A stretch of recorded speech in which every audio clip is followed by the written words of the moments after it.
Hello, everyone. Welcome to another episode of our podcast. We have two women who are doing something extremely interesting because they have a jewelry brand.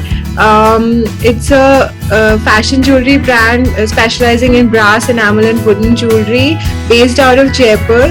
And more power to them for doing something so incredible. And they founded this brand in 2016. So let us hear from the women themselves, Vaishali, Kedia, and Krati Akar. How did they find each other? Because finding the right co-founder is extremely important. How did you find each other? And can you let us know about the initial vision and just a brief about coming up with a brand like Madiha? So we guys were together in college. Both of us were in the same college, different courses, but we were flatmates, and we've been together since 2012 or 2013, I think. Yeah, probably. Almost 10 years. A very now. long time, basically. So since the initial days, so we were actually random strangers to each other. We happened to meet in Bombay and be flatmates.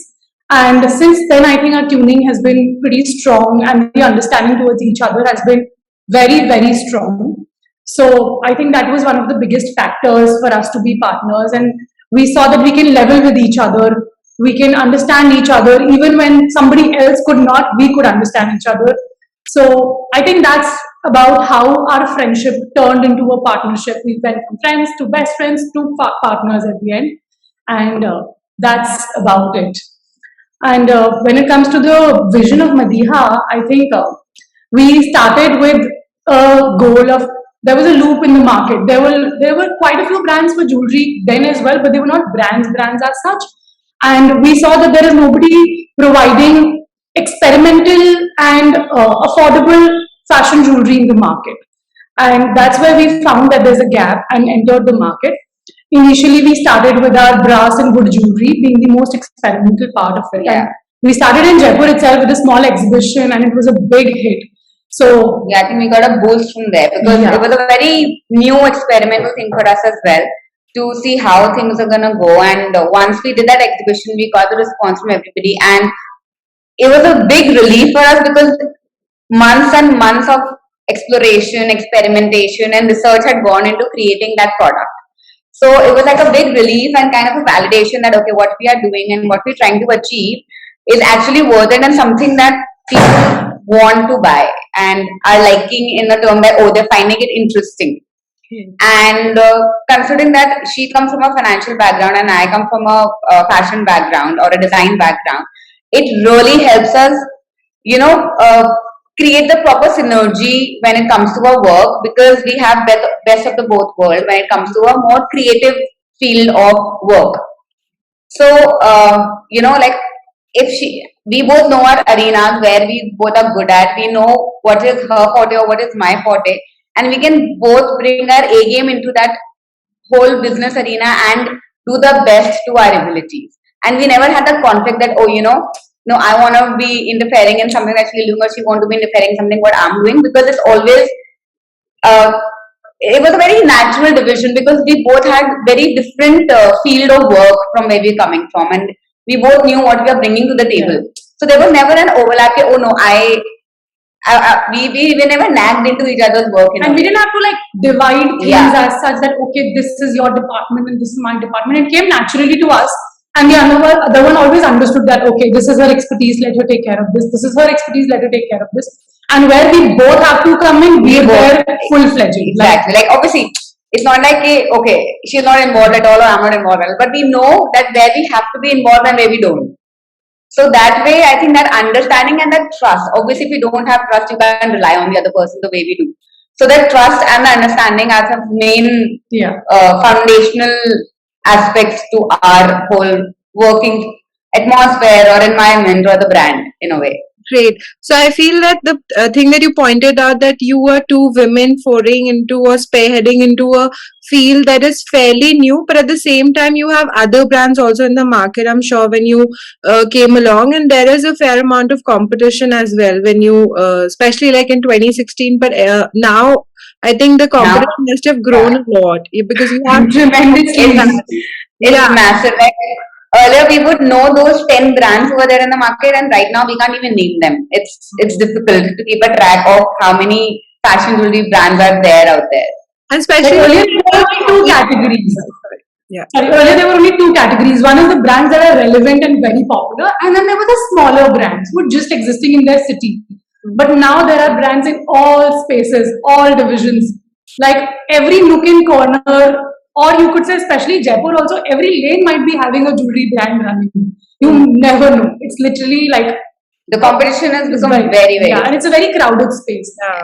So especially with the kind of designs you have, it's very eclectic and at the same time very simple in the sense that I think anyone or everyone would like it. There's that kind of element that I find in your designs. So something about your collections and how do you come up with that art? Because like you pointed out that say Krati is into the business minded area of your brand, handling that side more, or maybe bringing something to that side, and you're more into the managerial and the other parts that go along in the supply chain management. So how do you focus on the other art and the collections, and who really like maybe spearheads that area, or is it the two of you balancing it out? So see, to start any collection, first you have to come up with a collection. So usually, I'll start with a research. First, I do a trend research of what is going on in the season, the entire year, what is going to be the jewelry trend. Because at the end of the day, you have to have some sort of element of the trend into your collection. So I'll begin with the entire study of the jewelry trend, do an entire extensive research of what is happening in the market, what are brands getting probably, and what is something which is working well and what is not working well. And how Krati comes into this picture is because probably I'm more intensively involved with it, but I keep, so like we told each other, like we just told you, like we keep informing each other what we are doing. Okay, this is what I'm thinking about, this is what I've thought. So we'll always have that discussion almost like every second day that, okay, this is what I'm thinking about, this is what I'm planning, and see, this is something which is looking cool or something like that. And then if she finds something, she'll be like, oh, this is something that I saw, and probably it might help you in creating that collection, and we can probably push this into this and stuff like that.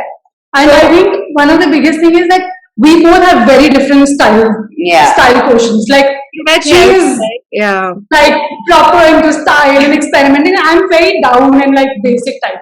So whenever she's designing, she always keeps in mind that okay, somebody like Krati would be wearing like this, and somebody like me will be wearing like this. Because any collection we design, we have to keep in mind that the audience is vast and they have a lot of different tastes, but at the same time, you need to cater to their needs.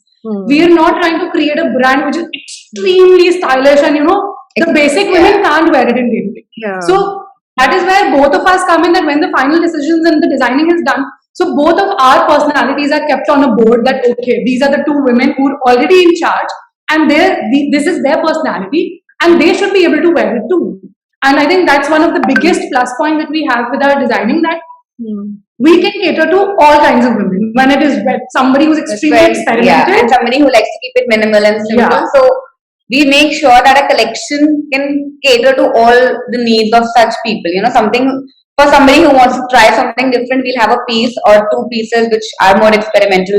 We'll have certain pieces which are very minimal, easy to pair with almost anything and everything. So that way we like to keep a balance, and that balance comes from both our personalities, because I'm more eccentric in a way and she's more simple. So I think we blend that into each and every aspect of our work. And and then whenever we, like suppose we have to create a collection. So it's not like it happens in a day or two, and that is why we focus on giving designer jewelry on affordable prices. We're not saying we're just giving you fashion jewelry. Each and every design, each and every collection goes through a months and months of research and design and rejections and trial and error. So it's actually a long process, and that is why we don't really get say 4 collections a year or 6 collections a year. We'll probably get 2, but those 2 are thought very, very meticulously thought for, and they're very different. It's not something that you'll see on Pinterest. It's not something that you'll see on Instagram with any other brand. They're original in a way. So that takes a lot of time. And I think we take pride of that we are able to create that even 5-6 years down in our business. We're still trying to be original and blend the trend with our originality and our art. That's great. So it's like running a business, but at the same time, you're doing everything on the go. Especially, I Yeah, think in the initial years, when you're founding a company like that or a brand like that, you're definitely like handling most of the things. Like the founders have to get into the supply chain yeah, and the manufacturing and everything else. So when you started off coming to the business side of things a bit, like how did you pivot to a model which is direct to consumers, right? That's how you began. It was simply yeah. retail. So how did you two go about it? Because there's a lot to understand and research and even adapt to in the initial few years. So was it too overwhelming, or you guys had an idea, like a fair amount of idea about how we'll go about it, and we have a system in place? So was the support available, or it was really difficult to understand the logistics of things initially?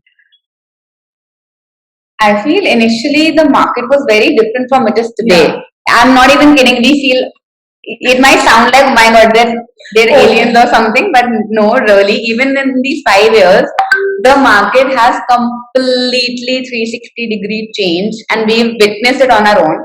We've seen how brands were earlier, what kind of social media efforts were taken at that point of time, and the kind of social media efforts are taken at this point of time. They're completely different. Completely The different. amount of money spent is completely different. Mm. Everything has evolved in the 5 years, that what we started with when we actually began and what we are doing now, you can't relate. Mm. You When we started it, I think we were more on a hit and try method. Yeah. We did not have like, oh, I have this strategy and I'm following this particular strategy and this is how I'm going to do it. We had few things in mind that, okay, we're going to start with an exhibition first. We'll try to do more a face to face connection with our clients, understand what they want, make them understand our jewelry, because we felt with wood, an online customer might not be able to understand the touch and feel the weight of the piece, because it was a very new material that we introduced. So for us, our main strategy was to do as many exhibitions, to get to as many retail outlets across India and all the multi-designer stores and fashion jewelry stores, because we realized that our product was such that needed that physical presence or the touch. So in the initial few years, We were more about offline sales. Yeah. We were more about offline sales. We actually had a website since day one when we launched, which very few brands did. But we were like, we always want a good presence so that when anybody's buying it offline, but they also know that, okay, they're legit. Okay, you can see the brand, they have their own social media, of course, had to be there. But the website was running, we were available on a lot of online platforms, all renowned ones, in fact. And but we were like, offline presence is like very important to our kind of a product, and that's how we started. But in today's game, when you see offline presence, because of COVID, probably offline presence did not play a major role.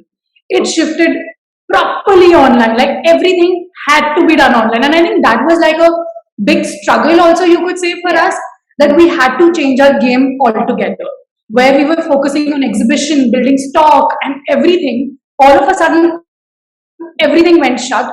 But at the same time, it was difficult to figure out that how do you now cope up with the online world, especially during COVID.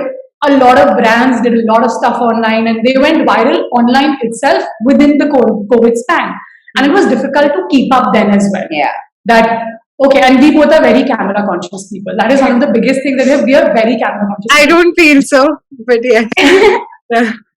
And to get your game completely online with the same product range was a task. Like that was very overwhelming actually, that we were like, how do we do it? Because our product is still the same.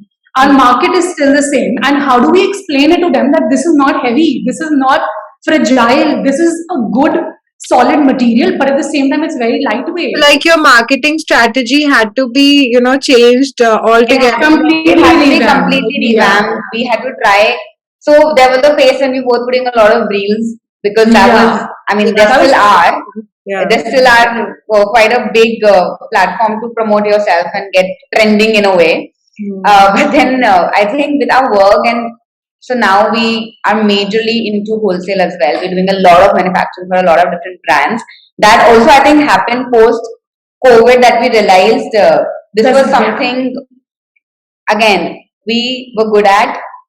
we have a forte in it, and we can relate to so many other women oriented or women led jewelry brands that they find it more comfortable dealing with us. Hmm. And so that was another thing that came from COVID in a way, that we realized our another strength, that was manufacturing. And now our business runs two vertical, that is one retail and the other is manufacturing, where we are designing and running a proper design house where we're designing and manufacturing and wholesaling to different brands across India. So it's like multitasking from one platform, right? Like there's a lot Yeah. happening, but at the same time, I'm sure that comes with its new challenges every day, because since you're foraying into, from retail to even like manufacturing for other people, right? And so does that involve design also, or is it just Yes.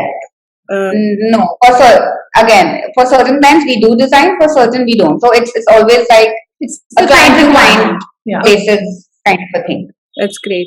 So please tell us about the challenges also that you faced along the way, because I'm sure the journey has been overwhelming to say the least, in a good way and in a bad way as well, because you're new founders coming into a new industry. So can you just mark out some challenges that you faced along the way, or you continue to face right now as well? I think so. Initially, when we got into this business. We were so there were little things that we were getting. These pieces were actually manufactured by somebody else. Then we shifted to a model where we were having loose carriers working for us, and that's how we got into the manufacturing. The biggest challenge that we faced as a brand was the copying of our designs. Like it so happened that we were getting it manufactured from one of the biggest manufacturers in Jaipur, and we got to know from our other clients that our products are available in, say, Sri Lanka and Dubai and all other countries, the same designs and supplied by our manufacturer. So those designs were supposed to be exclusively for us, but that didn't happen. So that's when we forayed to the Karigar model, where there are loose Karigars working from their household and we could provide them the designs.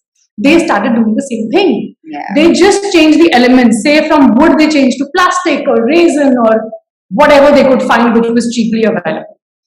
That's when we got into the manufacturing, where we realized that this was the biggest challenge. The challenge is not getting your products made. The challenge is not selling them is the challenge, but listing them is not a challenge. But the challenge is that your designs should stay exclusive to you, at least by your manufacturer. And at least for the initial 3 months that you do it.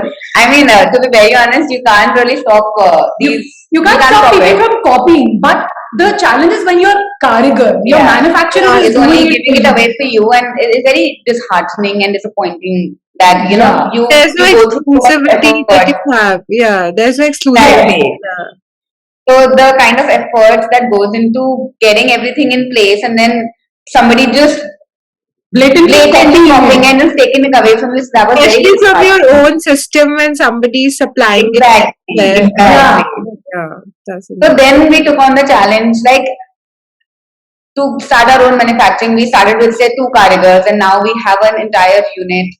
So I think when we see our growth, we actually now proud that from it's just been mere 2 to 3 years that we've ventured into manufacturing, and we've actually grown from the 2 Karigars to entire unit, which is, I mean, something that we both are proud of. And being run by women. There are other manufacturing houses probably being run by women in Jaipur too.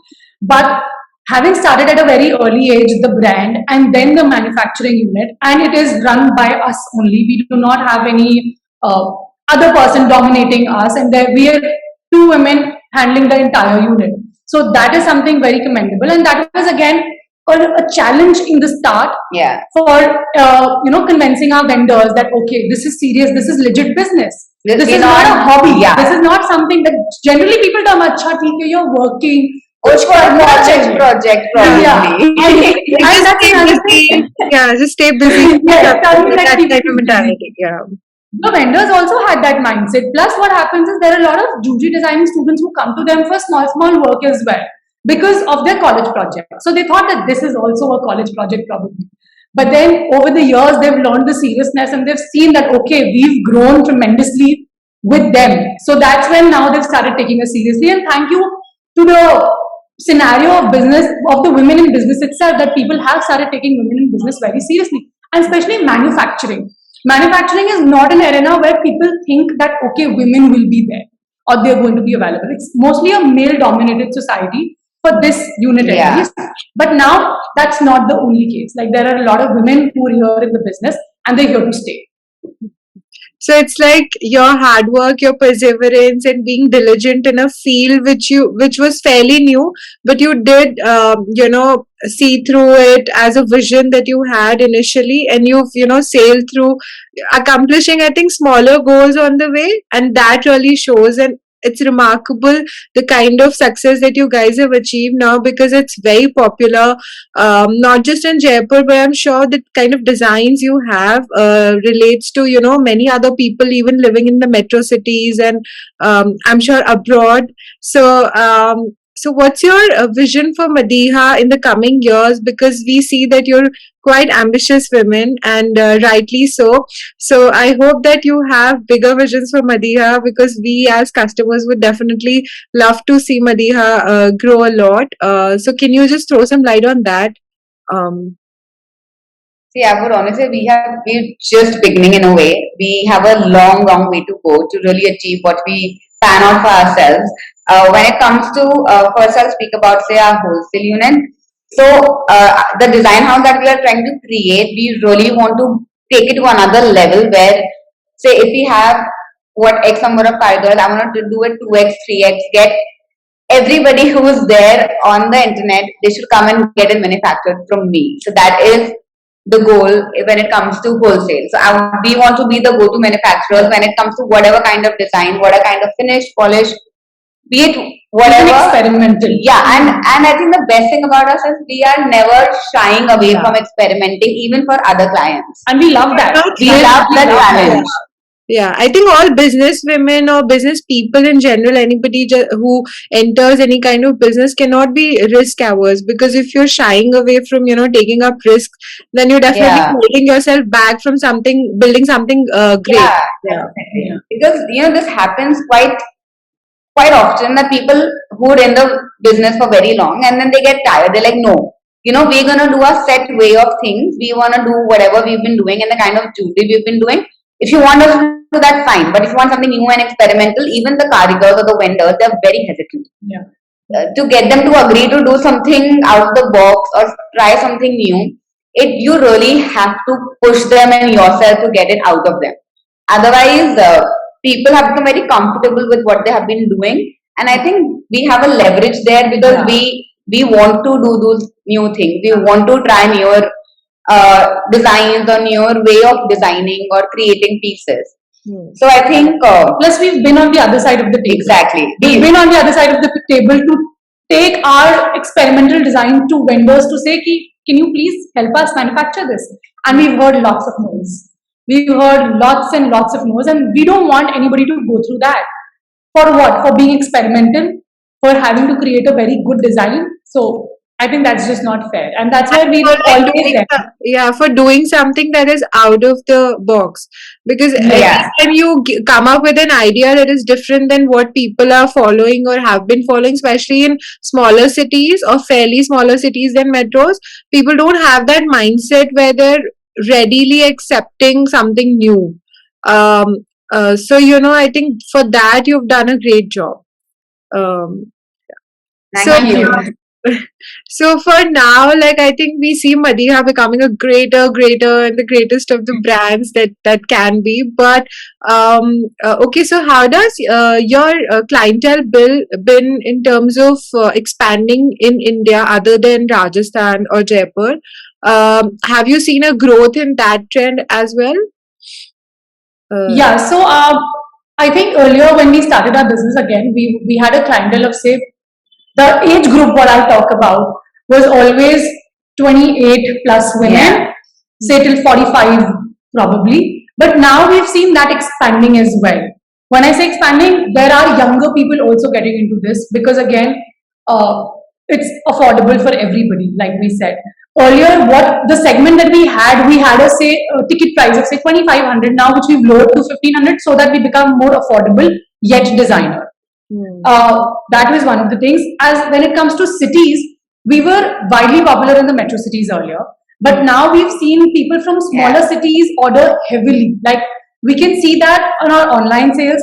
When we talk about the requests for exhibiting in these cities, we've received a popular demand that okay, you should be exhibiting probably say Ludhiana or Amritsar and other smaller cities as well.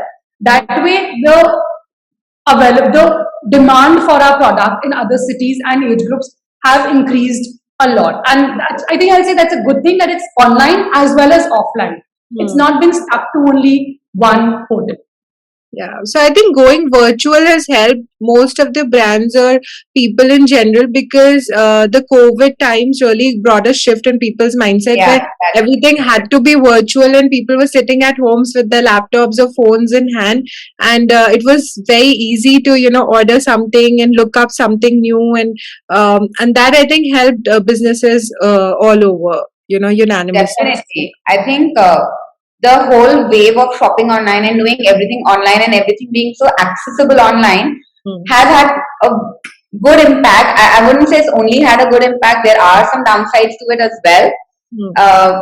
Because if I'm talking about Instagram right now, considering that was our main Yeah. source of marketing or selling, Hmm. it has become so difficult. Like I think that everybody is experiencing right now that Instagram is not being Instagram and it's just being God knows little weird with the algorithms and all of it. Constantly changing. Yeah.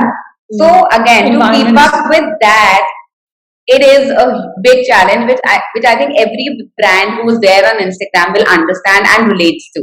Hmm. That just to keep up with Instagram and the ads and the social media promotions and this and that, it is a challenge. It's not like just I'm doing on Instagram and ये तो कुछ भी नहीं है. It is a lot of effort. A lot of effort goes into even creating those little pieces of content.